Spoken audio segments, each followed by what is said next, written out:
여러분은 그리스도와 함께 다시 살아났습니다. 그러므로 하늘에 있는 것에 마음을 두십시오. 그곳에는 그리스도께서 하나님 우편에 앉아 계십니다. 하늘에 속한 것을 생각하고 땅의 것에 마음을 두지 마십시오. 옛사람은 죽었으며 이제는 하나님 안에서 그리스도와 함께하는 새로운 삶이 감추어져 있습니다.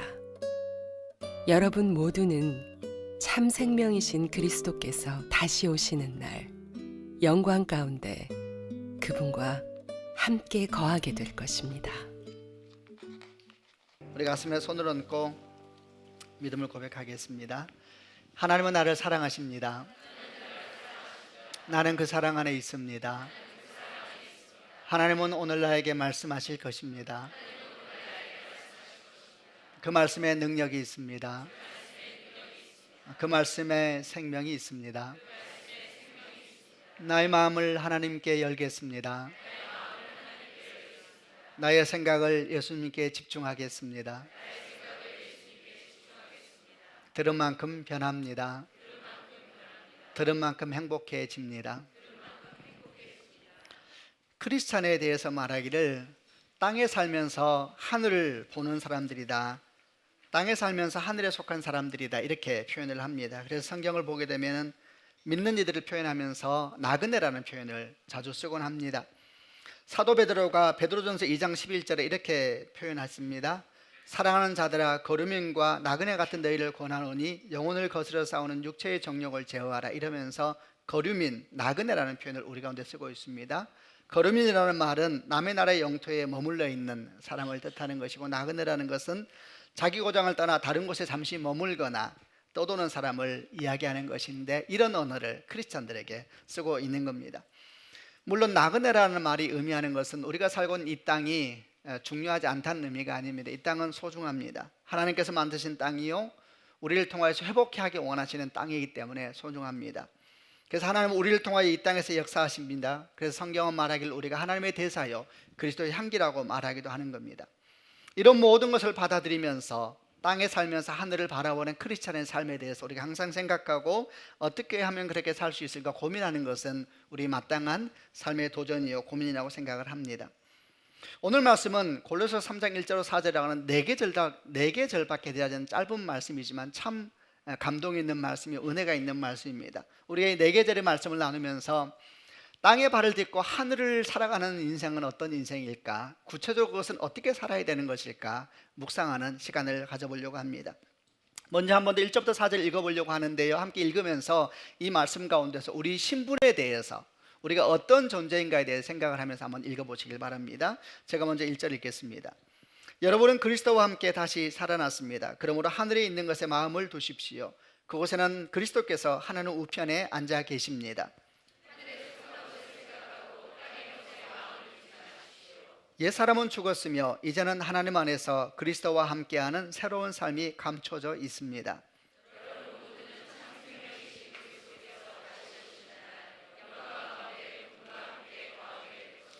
이 말씀에는 우리의 존재, 우리 신분에 대한 아주 중요한 몇 가지 선언이 있습니다. 우리 신분을 아는 것은 중요합니다. 왜냐하면 우리가 신분을 정확하게 알 때에 우리 삶을 어떻게 살아야 되는가에 대한 방향도 찾을 수 있기 때문에 하나님께서 우리 신분을 어떻게 정의하고 계시는가 아는 것은 소중합니다. 먼저 1절과 3절 말씀에 우리는 그리스도와 함께 죽었습니다 표현이 나오고, 또한 그리스도와 함께 살아났습니다 말씀을 합니다. 또 3절 말씀에 우리 생명은 그리스도와 함께 하나님 안에 감춰져 있는데 그리스도는 지금 하나님 우편에 앉아 계십니다, 이렇게 설명을 하고 있고요. 4절 말씀에 우리의 생명이신 그리스도께서 이 땅에 다시 오실 때에 우리는 그분과 함께 영광 중에 나타나게 될 것입니다, 이렇게 표현을 하고 있습니다. 여기서 한 4가지 정도 성경이 말씀하는 우리 신분에 대한 말씀을 찾아볼 수가 있습니다. 첫 번째는 우리는 그리스도와 함께 십자가에서 죽었습니다 라는 말씀이고, 두 번째는 우리는 그리스도와 함께 부활했습니다 라는 말씀이고, 세 번째 우리는 그리스도와 함께 하늘에 올라가서 하나님 보좌 우편에 앉게 됐습니다 라는 말씀이고, 세 번째 우리는 그리스도와 함께 주께서 다시 오실 때에 재림의 영광에 함께 참여하게 될 것입니다, 이렇게 말씀하고 있는 부분입니다. 십자가의 죽음과 부활, 그리고 승천, 그리고 재림까지 우리가 그리스도와 함께 할 것이다, 이렇게 말씀하고 있는 거죠. 사실 이 얘기를 처음 듣는 분은 좀 이상하게 느낄 거예요. 교회 얼마 나오지 않는 분들은 더 그럴 겁니다. 내가 그리스도와 함께 십자가에 죽었다, 이렇게 시퍼렇게 살아있는데, 뭐 이런 생각이 들 수도 있을 것이고, 또 제가 말한 것 중에 내가 그리스도와 함께 하늘에 승천해서 하나님 보좌 우편에 앉아 있다, 이런 말씀을 나누다 보면은 그게 무슨 말이야? 나 이렇게 세상에서 살고 있는데 어떻게 내가 하늘 보좌에 올라가 있단 말이냐, 이렇게 이제 생각할 수도 있을 겁니다. 여러분, 이렇게 생각하는 것이 정상입니다. 왜냐하면 우리가 사실은 십자가를 본 적이 없습니다. 부활한 주님도 만난 적이 없습니다. 게다가 이렇게 땅에 살고 있는데 어떻게 하늘 보좌에 동시에 우리가 앉아 있을 수가 있겠습니까? 그러니까 이렇게 성경에서 말씀하고 있지만 마음이 좀 이상하다 생각하는 것이 정상이죠. 그런데 여러분, 중요한 사실은 성경은 지금 말씀드린 이런 우리 존재의 선언에 대해서 꺼리낌 없이 반복해서 말씀하고 있다는 사실이 중요한 것입니다. 우리가 잘 아는 갈라디아서 2장 20절 말씀은 이렇게 기록되어 있습니다. 내가 그리스도와 함께 십자가에 못 박혔나니, 못 박힐 것이다, 못 박힐지 몰라, 이게 아니고 우리가 그리스도와 함께 십자가 못 박혔나니 이렇게 선언하면서 우리가 십자가에 못 박혔다고 얘기를 합니다. 또 로마서 6장 3절은 이런 말씀도 있습니다. 여러분, 우리가 그리스도 예수와 연합하는 세례를 받았을 때에 그분의 죽음과 연합하는 세례를 받았다는 사실을 알지 못합니까? 이래요. 세례를 받을 때 사실 저희는 이렇게 물방울로 세례를 줍니다만은 원래는 침례였죠. 침례라는 것은 물에 확 담겼다가 다시 이제 나오면서 침례가 주어지는 것인데, 물에 잠긴다는 뜻이 원래 죽음을 의미하는 것이고 나온다는 것이 부활을 의미하는 것이거든요. 이제 그 말씀을 하는 거예요. 여러분이 세례를 받을 때에 죽음과 연합하는 세례를 받았다는 것을 모르고 있습니까? 여러분은 죽은 겁니다, 이렇게 말씀하고 있지요. 또 에베소서 2장 6절은 이렇게 설명합니다. 이 부분은 같이 한번 읽어보겠습니다. 시작. 하나님은 우리를 그리스도와 함께 살리시고 하늘에 있는 그분의 보좌 곁에 우리를 그리스도와 함께 앉혀주셨습니다. 보십시오, 우리를 그리스도와 함께 살리시고, 부활을 말하는 겁니다. 하늘 위에 있는 그분의 보좌 곁에 우리를 그리스도와 함께 앉혀주셨습니다. 완료형이죠. 우리 여기 살고 있는데 성경은 우리가 하늘 보좌 옆에 앉아있대요. 아주 대단히 놀랍지 않습니까? 이렇게 성경은 계속해서 우리가 십자가에서 죽었다, 부활했다, 지금 우리는 하늘 보좌에 앉아있다, 하늘 보좌, 하나님 보좌 옆에 앉아있다, 마지막 날 재림 때 영광 가운데 우리가 나타나게 될 것을 계속 말하고 있는 것입니다. 어떻게 일이 가능한가? 예수께서 십자가 못 박혀 죽으시고 부활하시고 승천하시고 하나님 보좌 우편에 앉아 계시다는 것은 믿어지는데, 내가 그렇다는 사실을 성경 이 선을 어떻게 받아들여야 될까? 이 일이 어떻게 예수 사건이 내 사건이 될 수 있는 것일까? 이렇게 질문할 수가 있습니다. 여러분, 그 키는 믿음에 있습니다. 여러분, 믿음은 얼마나 놀라운 비밀이 하나님의 사건인지 모릅니다. 여러분, 믿음은 비밀입니다. 믿음은 신비입니다. 믿음이라는 것은 하나님 말씀과 내 삶의 간격, 그 한없는 빈 공간을 채워주는 것이 믿음입니다. 그 성경은 말하기를 믿음이 없으면 기쁘시게 못한다, 하나님과 관계를 맺을 수 없다 이야기하고 있고, 믿음은 보이지 않는 것의 증거다, 이렇게 얘기하면서 믿음이 얼마나 신비한가에 대해서 이야기를 하는 겁니다. 여러분, 성경에서 우리 존재에 대해서 선언하고 있을 때에 우리는 믿음으로 그것을 내 것으로 만들 수 있다는 것을 우리는 기억하는 축복이 있기를 바랍니다. 믿음으로 예수 사건이 내 사건이 되는 것입니다. 그럼 믿음이라는 것은 시간과 공간을 넘어서 역사하고 눈에 보이는 것을 넘어서 역사하는 강력한 힘이 있는 것입니다. 여러분, 우선 아멘 하시길 바랍니다. 생각해 보십시오. 하나님께서 예수님을 육체로 이 땅에 보내시고 3일 십자가 못 박혀 죽게 하시고 3일 만에 부활하셔서 살아서 승천하고 그분이 하나님 보좌 우편에 앉아 계신다, 이렇게 하나님 말씀인데, 이게 어떻게 우리 상식과 경험과 지혜로 이해가 될 수가 있겠습니까? 결코 이해될 수가 없는 사건입니다. 수많은 학문과 신학은 우리에게 설명해 주려고 하지만은, 여러분, 우리는 이것을 사실 우리 지혜와 믿음으로 설명할 수 없는 부분입니다. 우리가 어떻게 하나님을 다 이해하겠습니까? 우리가 어떻게 하나님의 사건을 다 이해하겠습니까? 우리는 다 이해하지 못하는 것입니다. 그 빈 공간을 뭐가 채우느냐? 믿음이 채우는 것입니다. 할렐루야. 그래서 믿음이 역사하는 것입니다. 이 믿음으로 말미암아 하나님의 사건은 내 사건이 되는 것입니다. 그래서 믿음으로 말미암아 우리는 이렇게 선언할 수가 있는 것입니다. 우리는 믿음으로 그리스도와 함께 십자가 못 박혀 죽었습니다. 아멘 하시길 바랍니다. 제가 지금부터 믿음에 대한 선포로 4가지 정도 하려고 하는데요, 한번 가슴에 손을 얹으시겠습니까? 제가 선포할 때 믿음으로 아멘 하시길 바랍니다. 우리는 믿음으로 그리스도와 함께 십자가 못 박혀 죽었습니다. 우리는 믿음으로 그리스도와 함께 죽음에서 부활했습니다. 우리는 믿음으로 그리스도와 함께 하늘에 올라 하나님 보좌 우편에 앉게 됐습니다. 우리는 믿음으로 그리스도께서 재림하실 때에 그분과 함께 영광중에 나타나게 될 겁니다. 아멘입니다. 여러분, 믿음으로 하나님의 사건, 예수의 사건이 내 사건이 될 수 있는 겁니다. 여러분, 여기에서 신분이 시작됩니다. 그리고 이 신분에서 이제 우리가 어떻게 합당하게 살아야 될까, 이 신분에 맞는 합당한 삶이 뭘까라는 묵상도 시작되는 것이죠. 이 신분이 믿음으로 정돈되지 않으면 사실 지금부터 말하려고 하는 신분에 합당한 삶이라는 것은 공허할 수밖에 없습니다. 믿음으로 주의 말씀을 받아들이고 이제 그 말씀 속에서 그럼 우리는 어떤 합당한 삶을 살아야 될까요? 땅에 발을 딛고 하늘을 산다는 것이 뭡니까? 땅에 서서 하늘을 속해야 한다는 것이 뭡니까? 질문하면서 이제 하나하나 답을 찾아가야 되는 겁니다. 첫 번째, 우리의 믿음. 우리는 그리스도와 함께 십자가 못 박혀 죽었다 그랬습니다. 이것은 무엇을 의미하는가? 우리의 옛사람이 죽었다고 말하는 것입니다. 성경은 뭐라고 말하냐면 우리 옛사람이 죽었대요. 우리의 옛 욕망, 옛 자아, 옛 꿈, 옛 생각, 옛 삶이 죽었다고 성경은 말합니다. 갈라디아서 5장 24절 말씀에 그리스도 예수의 사람들은 육체와 함께 그 정과 욕심을 십자가에 못 박았느니라. 아멘. 옛 사람이 죽었다고 말하는 거예요.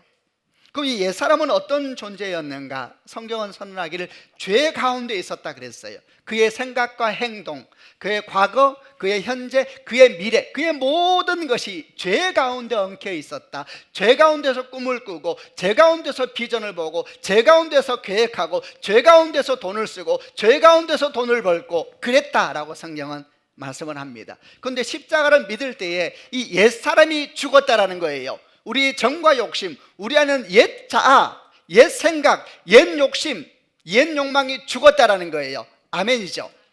근데 이런 얘기를 하면 이제 마음이 좀 불편해져야 돼요. 뭔 말이냐? 시퍼렇게 살아있는 것 같은데, 내 안에 여전히 내 옛 자아가 있는 것 같은데, 여러분 어떻게 생각하세요? 성경은 옛 자아가 죽었대요. 우리 옛 욕심이 죽었대요. 여러분은 어떻게 생각하세요? 여러분 삶 속에 옛 욕심 다 죽으셨어요? 옛 자아가 다 죽으셨어요? 아니면 옛 생각이 다 죽었어요? 새 꿈이 시작됐어요? 새 능력이 시작됐어요? 이렇게 물을 때에 사실 누가 당당하게 예 나는 그렇습니다 이렇게 말할 수 있는 사람이 있겠습니까? 정직하게 우리가 우리를 돌아보고 있는데 성경은 자꾸 옛사람이 죽었다고 말하는데 내 안에 옛사람은 죽지 않은 것 같아요. 꿈틀거리면서 여전히 살아 역사하고 있는 것 같아요. 내 생각도 그런 것 같고 내 행동도 그런 것 같고. 여러분, 여기에 딜레마가 있는 겁니다. 하나님은 죽었대요. 근데 난 살아있는 것 같아요. 하나님은 죽었대요. 나는 살아있는 것 같은데 내 욕망, 내 욕심, 내가 봐도 별 변한 것도 없고. 여러분, 이 일을 어떻게 해야 됩니까? 여러분, 하나님께서 우리 옛 자와 옛 욕심이 죽었다는 의미는 무슨 말이냐면 이게 십자가 사건입니다. 이 말을 좀 다르게 표현하면 결정적으로 치명상을 입었다는 이야기입니다. 여러분, 사단은 지금도 역사하지만 결정적으로 치명상을 입었습니다. 말하자면은 시냇가에서 물을 받아먹고 있던 나무가 뽑혀버린 것과 같은 것이죠. 여러분, 나무가 뽑혀버렸으면 그 나무는 산 겁니까? 죽은 겁니까? 살았지만 죽어가고 있는 것이죠. 그래서 죽었다라고 선포하는 거예요. 여러분, 옛자가 죽었다고 말을 합니다. 하나님께서 말씀하신 우선 믿음으로 받으시길 바랍니다. 죽었대요. 근데 그럼 살아있는 것 이 옛자는 뭐냐? 여기에 대해서 이제 우리가 고민을 해봐야 되는 것입니다. 여러분, 우리 안에 있는 죄의 영향력은 결정적으로 치명상을 입었다고 주님께서 말씀하시고 죽었다 그래요. 그런데 이 옛자가 살아날 수가 있습니다. 아니면 살아난 것처럼 보이게 할 수가 있습니다. 언제 그것이 가능한가? 그건 제가 있었던 아주 어릴 때 있었던 한 경험을 얘기해 보려고 하는데, 제가 믿지 않았을 때 있었던 경험이 있는데 돌아보니까 굉장히 영적으로 중요한 저한테 교훈을 준 것 같습니다. 국민학교 때에, 지금은 초등학교이지요. 국민학교 때에 그때는 이제 밤 늦은 시간에 선생님께서 아이들 몇 명을 불러서 이렇게 점수 매기고 그랬잖아요, 학교에서.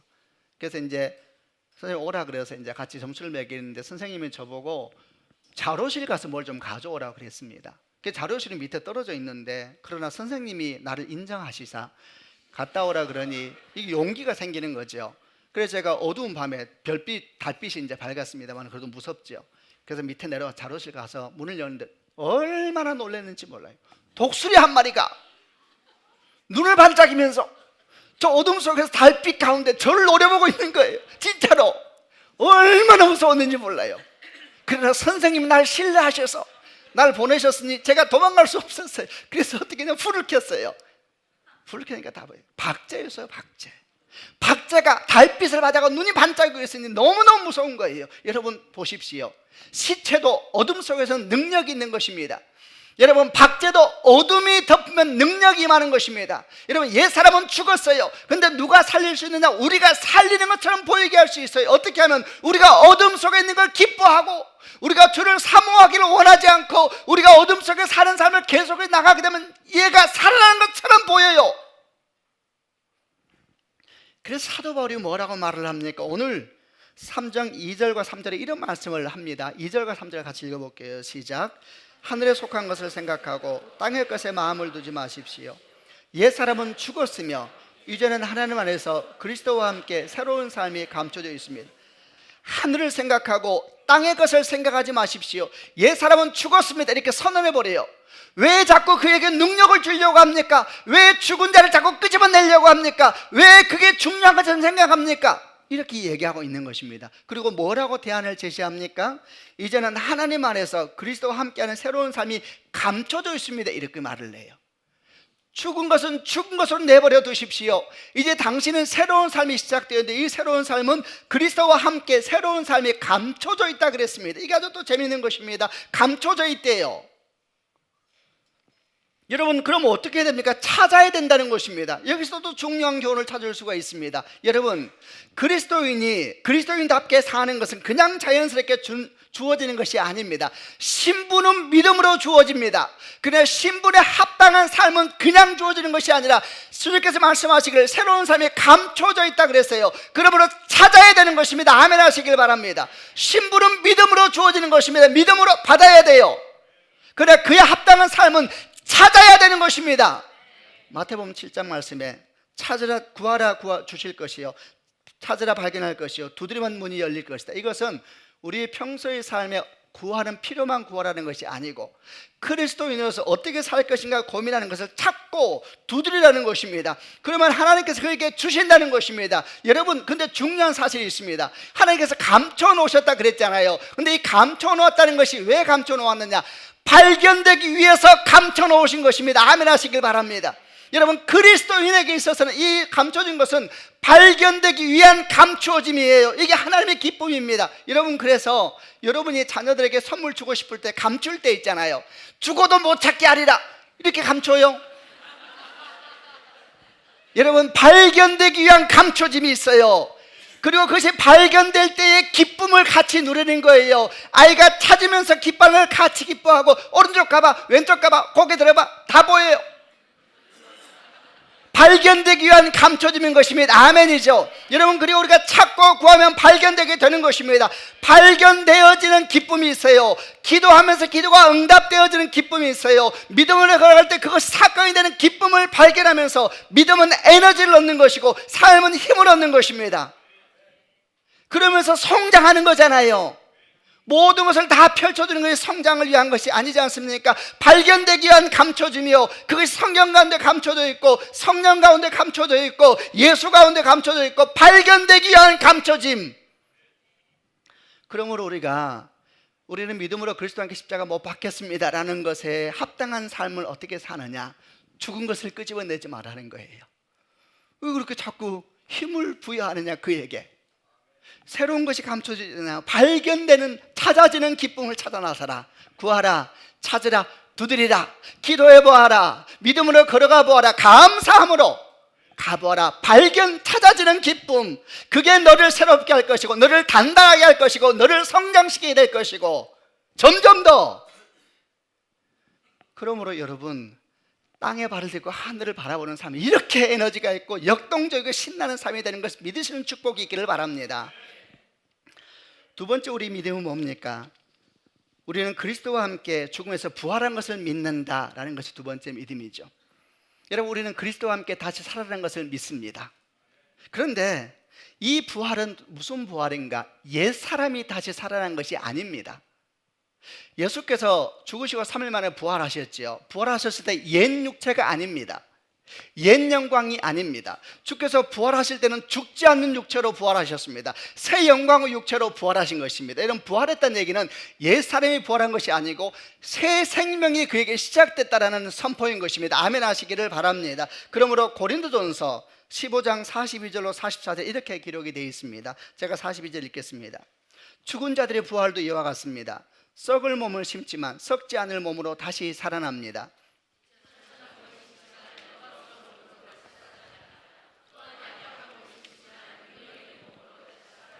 자연적인 몸을 심지만 신성한 몸으로 다시 살아납니다. 성령께 자연적인 몸이 존재한다면 신성한 몸도 존재합니다. 얼마나 여러분 놀라운 말씀인지 모릅니다.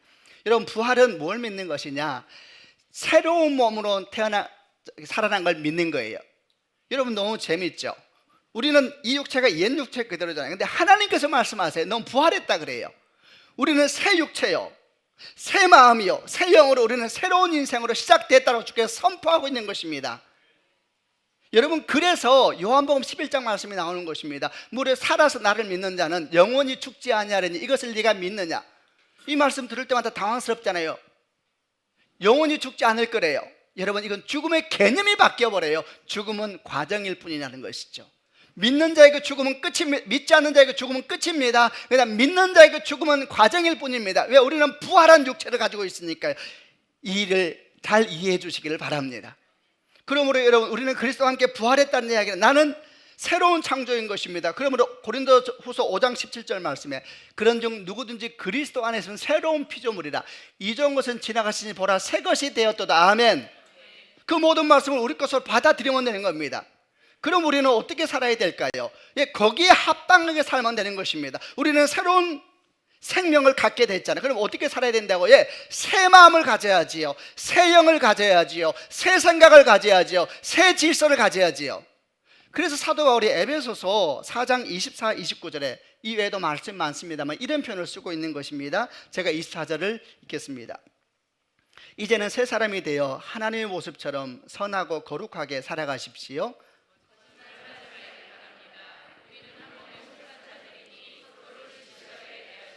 화가 나더라도 죄를 짓지 말며 해가 지기 전에는 화를 풀기 바랍니다.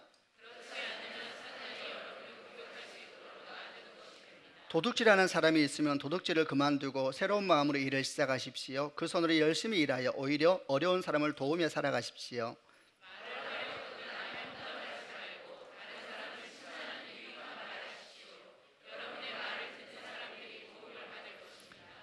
보세요. 이제는 새 사람이 되어 하나님의 모습처럼 선하고 거룩하게 살아가십시오. 거짓말을 하지 마십시오. 화를 내더라도 죄를 짓지 마십시오. 도둑질하는 사람은 도둑질을 그만두고 오히려 베푸며 사십시오. 험담하지 마십시오. 이렇게 이제 새 언어를 훈련하십시오. 새 감정을 훈련하십시오. 새 재정의 질서를 가지십시오. 새 언어의 질서를 가지십시오. 이렇게 쭉 설명을 하는 거예요. 왜냐하면 그게 우리에게 합당하다라는 것입니다. 또 역시 마찬가지입니다. 이렇게 말 듣다 보면 이런 생각이 들죠. 야, 진짜 힘들구나. 인생도 힘든데 뭐 이렇게 하지 말라는 것이 이렇게 많은가. 야, 예수 믿는 거 정말 너무 힘든 것은 아닐까라고 생각할지 모르겠습니다. 여러분이요, 놀라운 말씀을 또 알려드리겠습니다. 여러분, 새 마음과 새 영이라 그랬죠. 그거 이미 우리에게 있습니다. 에스겔 36장 26절을 보게 되면 우리 하나님께서 말씀하시기를 훗날에 성령 우리 가운데 임하게 될 때에 대한 말씀을 하셨어요. 뭐라고 말씀하시냐면 그때가 되면 새 마음과 새 영을 너희에게 줄 것이다. 너희 마음에서 굳은 마음을 제하고 부드러운 마음을 줄 것이다. 이렇게 말씀을 하세요. 새 마음과 새 영을 주었어요. 여러분 이미 우리 안에 새 마음과 새 영의 역사가 시작된 것입니다. 아멘이죠. 우리 안에 시작됐어요. 여러분 그래서 어떤 일이 생겨내가 갈등이 시작된 겁니다. 갈등이. 여러분 예수 믿고 갈등이 시작됐죠. 옛날에는 내 돈 내가 쓰는데 마음이 불편하셨어요? 여러분 불편해졌을 겁니다. 잘 생각해 보세요. 옛날에는 내 영광 내 힘 자랑하는 거 그게 내 영광이었습니다. 언제부턴가 불편해지기 시작했어요. 내가 사람들에게 함부로 하는 게 옛날엔 그게 내 능력이었어요. 근데 언제부턴가 불편해지기 시작했어요. 뭔 일이 생겼어요? 뭔 일이 생긴 겁니다. 안에 뭐가 들어왔거든요. 새 마음과 새 영. 여러분, 새 마음과 새 영이 이미 들어와 있는 것입니다. 아멘 하시길 바랍니다. 여러분, 믿음은 갈등이 시작이라고 그랬습니다. 갈등이 시작됐잖아요. 주일날 예배 빠지면 어떤 마음이 들어요? 아, 자유로다, 계속 빠지리라, 이런 마음이 들어요? 불편해지잖아요. 왠지 모르게 불편함이 시작됐죠. 시작됐거든요. 여러분, 새 마음과 새 영은 이미 시작된 것입니다. 아멘 하시길 바랍니다. 또 하나 기억할 것이 있습니다. 야, 진짜 엄청나게 힘들겠네. 이거 거짓말도 하지 말아야 되고 이렇게 말하는 것에 대해서, 첫째, 이미 시작됐다. 두 번째, 그 주체는 여러분도 아닙니다. 성령께서 하십니다. 그러므로 여러분은 그분에게 주목하면 됩니다. 그리고 세 번째, 아주 또 중요한 것이 있습니다. 여러분, 이렇게 새 마음과 새 영, 새 감정, 새 질서를 찾아가는 것은 원래 우리의 모습을 찾아가는 것이고, 그게 회복입니다. 그리고 중요한 사실은 그때 여러분이 살고, 그때 여러분 자녀가 살 것이요, 그때 여러분 가정이 살 것이요, 그때 여러분 영혼이 살 것입니다. 아멘이죠. 여러분, 사실 지금 우리의 옛 모습의 습관이 우리 영혼을 죽이는 거거든요. 우리 자녀를 죽이는 거거든요. 우리 가정을 죽이는 거거든요. 그 꿈이 하나님 맑은 꿈이 아니거든요. 이제 우리에게 주는 생명의 꿈은, 그게 우리를 살리는 꿈이거든요. 근데 우리가 그동안 그렇게 안 살아왔거든요. 그래서 불편한 겁니다. 그래도 해야죠. 그게 우리거든요. 여러분, 우리는 그리스도와 함께 부활했습니다. 아멘이죠. 새 마음과 새 영이 우리 가운데 주어졌습니다. 이제 어떻게 살까요? 영적인 도전들이죠. 영적인 훈련이죠. 새 마음을 품고, 새 영을 품고, 새 생각을 하고, 이미 시작됐습니다. 어떻게 하면 되냐? 마음에서 올라올 거예요, 여러분. 마음에서 올라올 겁니다, 여러분 안에서. 올라오게 돼 있습니다. 올라올 겁니다, 여러분. 그럴 때에 고민을 시작하면 됩니다. 그럴 때 아파하고, 하나님, 옛날에는 그냥 했는데 이제는 기도하게 되죠. 하나님, 점점 불편해져야 돼요.